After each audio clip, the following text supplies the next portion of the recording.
L'Église doit être humble, pauvre et confiante dans le Seigneur, a indiqué le pape François lors de la messe de mardi matin célébrée dans la chapelle de la maison Sainte-Marthe, en soulignant que la pauvreté est la première des béatitudes et que la vraie richesse de l'Église ce sont les pauvres, ce n'est pas l'argent ou le pouvoir mondain. Le pape s'est inspiré de l'évangile du jour, dans lequel Jésus réprimande les chefs des prêtres et les avertit que même les prostituées les précéderont dans le royaume des cieux pour mettre en garde des tentations qui également aujourd'hui peuvent compromettre le témoignage de l'Église. Dove è la mia fiducia? Où est ma confiance? Nel potere, negli amici, Dans le pouvoir, dans les amis, dans l'argent, nei soldi, nel Signore. dans le Seigneur.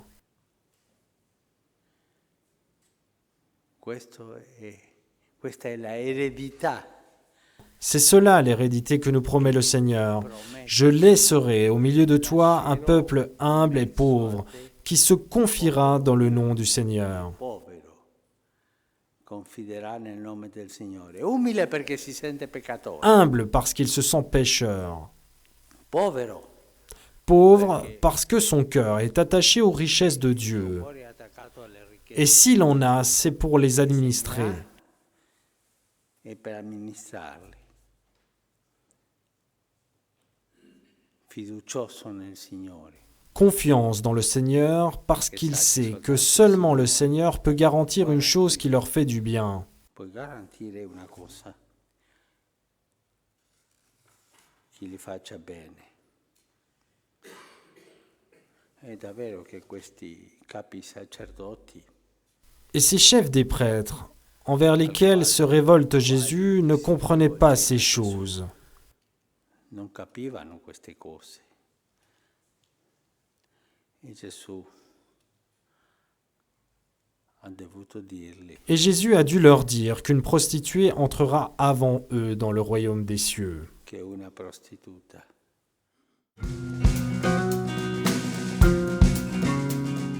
State attenti, Soyez prudents, che non ci qu'il n'y ait pas siano quelqu'un d'un peu rapide ou trop futé un po' svelto qui vous dise o qu'il troppo faut payer. furbo, che vi dica che si deve pagare. No. Non, La salvezza le salut non si ne paga. se paie pas. La salvezza Le salut non ne si s'achète compra. pas. La porta La è porte Gesù. est Jésus. E Et Jésus è est gratis. gratuit.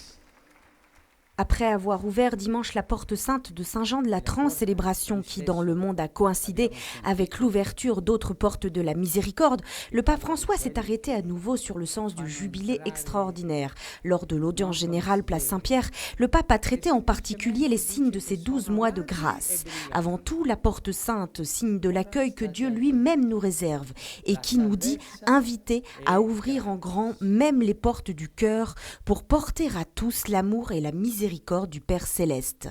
Mais la miséricorde et le pardon ne doivent pas rester de belles paroles mais se réaliser dans la vie quotidienne. Aimer et pardonner, a dit le pape, sont toujours le signe concret et visible que la foi a transformé nos cœurs et nous permet d'exprimer en nous la vie même de Dieu. Un autre signe important du jubilé est la confession qui permet une expérience directe avec Dieu qui pardonne tout et qui comprend aussi nos limites et nos contradictions. Le pape a invité également à avancer avec courage dans la vie, soutenu par un amour infini. Avancer même à l'occasion de l'anniversaire des 50 ans de la fin du Concile œcuménique Vatican II qui a contemplé et présenté l'Église à la lumière du mystère de la communion. Che ci spinge ad andare verso le altre. Une joyeuse rencontre à quelques jours de la fête de la Nativité. Le pape François a reçu en audience les jeunes de l'Action catholique en exprimant sa satisfaction et ses encouragements pour le projet de solidarité en faveur des migrants des diocèses d'Agrigento. En invitant les jeunes à cultiver un esprit de solidarité et de partage, le souverain pontife a en particulier eu une pensée pour les nombreuses petites victimes innocentes de ces soi-disant voyages de l'espoir. Au cours de son 79e anniversaire, le pape François a enfin rappelé que voyager vers le Seigneur signifie cheminer sur la route du bien et non pas celle du mal, la route du pardon et non pas celle de la vendetta, la route de la paix et non pas celle de la guerre, la route de la solidarité et non pas celle de l'égoïsme.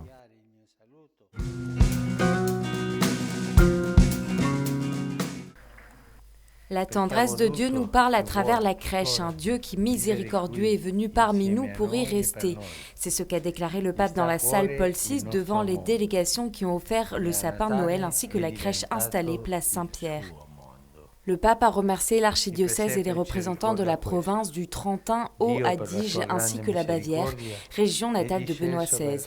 Il a félicité les enfants qui ont décoré le sapin. Ces décorations représentent vos rêves, leur a dit le pape. Ces vœux que vous portez dans le cœur sont au meilleur endroit, car ils sont proches de l'enfant de Bethléem. Ils sont confiés à lui qui est venu habiter au milieu de nous. La crèche nous rappelle que Dieu, dans sa grande miséricorde, est descendu vers nous pour rester toujours avec nous, a également rappelé le pape. Cette crèche nous dit aussi qu'il ne s'impose jamais par la force.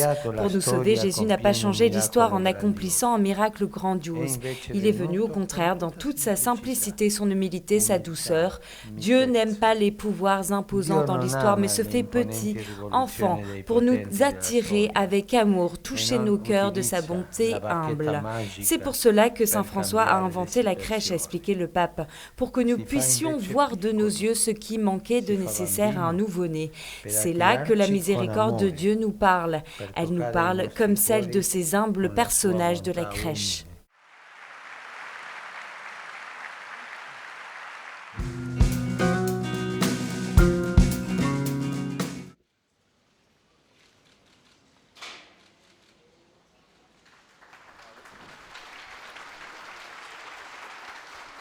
Le pape a ouvert la porte sainte de la charité dans un centre d'accueil de la Caritas ouvert depuis peu après des travaux.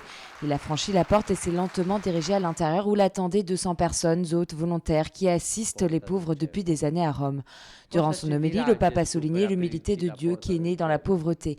Il a affirmé que Dieu était auprès des pauvres, les malades, les affamés et les prisonniers. Ouvrir cette porte, c'est ouvrir son cœur et c'est comprendre que le chemin vers la richesse, la vanité et l'orgueil n'est pas celui de la vérité. La porte de la charité, a souligné le pape, nous fait comprendre qu'il serait bon que chacun d'entre nous se sente concerné et ressente le besoin de recevoir l'aide de Dieu pour se rapprocher de la grâce. Il est nécessaire de se rapprocher des pauvres et de ceux qui sont dans le besoin. L'amore di Gesù è grande. Per questo oggi all'aprire L'amour de Jésus est grand. Je voudrais qu'en ce jour où nous avons ouvert cette porte, l'Esprit Saint puisse ouvrir le cœur de tous les Romains et puisse leur montrer le chemin vers la libération. Ce n'est pas le chemin du luxe, de la richesse ni du pouvoir, mais c'est celui de l'humilité. Les plus pauvres, les malades et les prisonniers, les plus pécheurs, Jésus les accueille au ciel. C'est eux qui ont les clés, ceux qui sont charitables et ceux qui se laissent embrasser par la miséricorde du Seigneur. Anche quest'oggi mi è caro rivolgere un pensiero. Chers frères et sœurs, aujourd'hui je voudrais avoir une pensée pour notre Syrie bien-aimée.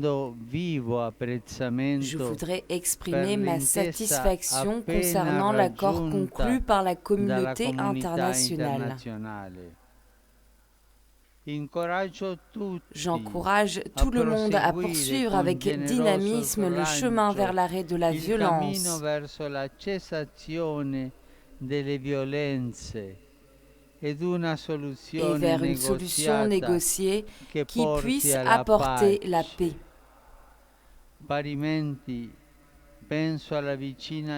Je pense aussi à la Libye, où il y a eu récemment l'accord entre les partis pour que le gouvernement soit uni.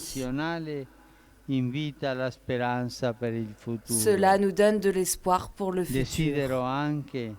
Je désire soutenir l'accord concernant la collaboration entre le Costa Rica et le Nicaragua. J'espère que cet esprit de fraternité renforcera le dialogue et la coopération réciproque, ainsi que pour tous les autres pays de la région. Come anche tra tutti i paesi della regione.